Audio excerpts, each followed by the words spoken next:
Today I'm going to show you how to grow courgettes 2 ways this spring and summer. First up, a step I never miss. We're going to soak the seedlings in Kiwi organic seaweed plant tonic, which will help reduce transplant shock and set them up for success. Now it's time to prepare your soil. Our planters are full of Kiwi vegetable mix and Kiwi compost. Courgettes need a good 50 to 80 centimetres to grow. I'm also going to show you how you can grow your courgettes vertically. Now let's not forget our mask and gloves. I'm now going to prepare the ground with Kiwi organic sheet pellets. Pop your plant into the ground and firm down the soil around it really well.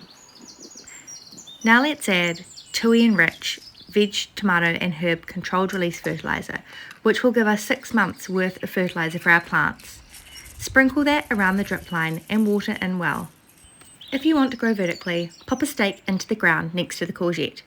With this technique, as the plant grows, you're going to tie the stem to the stake.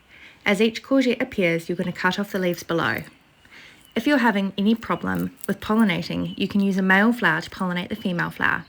Let us know below if you're growing vertically or standard.